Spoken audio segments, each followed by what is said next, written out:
Breaking news చూస్తున్నాం. సికింద్రాబాద్ లో private hospitals లో ఆకస్మిక తనిఖీలు చేశారు వైద్య మండలి అధికారులు. వైద్య మండలి సభ్యురాలు డాక్టర్ ప్రతిభాలక్ష్మి ఆధ్వర్యంలో దాడులు నిర్వహించారు. అడ్డగుట్ట, తుకారం గేట్, వెస్ట్ మారేడుపల్లిలో కొంతమంది అనుమతులు లేకుండా క్లినిక్లను రన్ చేస్తున్నట్లు గుర్తించారు. 10 మంది నకిలీ వైద్యులను పట్టుకున్నారు. ఫేక్ డాక్టర్లపై ఉన్నతాధికారులకు నివేదిక సమర్పిస్తామన్నారు వైద్య మండలి సభ్యులు.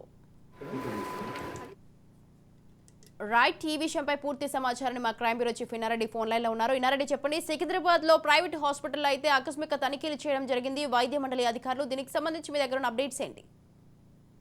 సుజాత, మనం గమనించవచ్చు, తెలంగాణలో వైద్య మండలి ఆధ్వర్యంలో అనేక కేంద్రాల్లో తనిఖీ నిర్వహించి దాదాపుగా 100కు పైగా ఎఫ్ఐఆర్ నమోదు చేశారు. నకిలీ వైద్యులను కూడా రిమాండ్ చేయడం జరిగింది. అయితే వైద్య మండలి సభ్యురాలు డాక్టర్ ప్రతిభాలక్ష్మి విషయాన్ని తెలియజేసిన నేపథ్యంలో ప్రధాన మనం గమనిస్తే నకిలీ వైద్యులపై కూడా దులిపిస్తున్న నేపథ్యంలో అన్నిటి నుంచి కూడా ప్రతిభాలక్ష్మి ఎవరైతే వైద్య మండలి సభ్యురాలు ప్రతిభాలక్ష్మి ఆధ్వర్యంలో మారేడుపల్లి, అడ్డగుట్ట, తుకారం గేట్ లో 10 కేంద్రాలు తనిఖీ నిర్వహించి అర్హత లేకుండా స్టెరాయిడ్, యాంటీబయాటిక్ ఇంజక్షన్లు, గ్లూకోజ్ లెక్కిస్తూ ప్రజల ప్రాణంతో ఆటలాడుతున్న వీరిని గుర్తించడం జరిగింది. ఈ సందర్భంగా ప్రతిభాలక్ష్మి మాట్లాడుతూ గ్రామీణ ప్రాంతాలే కాకుండా హైదరాబాద్ మహానగరంలో కూడా గల్లీలో ఈ నకిలీ వైద్యులు ఉన్నారు. తర్వాత ఎవరైనా సరే ఇలాంటి నకిలీ వైద్యులను సమాధానం అందిస్తారని చెప్పని కూడా చెప్తున్న పరిస్థితి.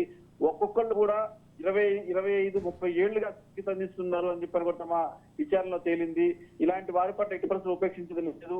ఖచ్చితంగా అన్ని కేంద్రాలు మూసేపిస్తాము. నకిలీ వైద్యులు కనుక ఉంటే వాళ్ళని ఎఫ్ఐఆర్ నమోదు చేసి అరెస్ట్ రిమాండ్ చేస్తున్నాము. ఇక ఎవరైనా సరే ఇలాంటి డాక్టర్స్ ఉంటే సమాచారం ఇవ్వాలని చెప్పని కూడా కేంద్ర వైద్య శాఖ అంటే తెలంగాణ వైద్య శాఖ మండలి సభ్యులు ప్రతిభాలక్ష్మి చెప్తున్నారు. Swathi. Right, thank you Innareddy, thanks for the details.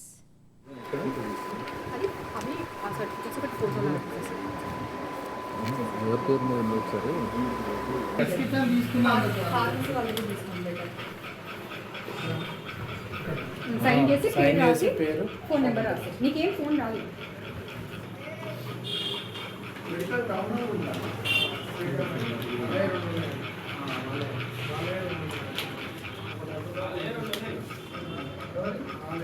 జరిగిపోయింది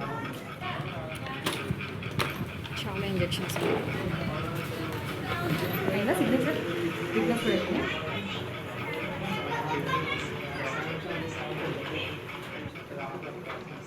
ఆధార్ కార్డు మీకు ఇవ్వలేదా?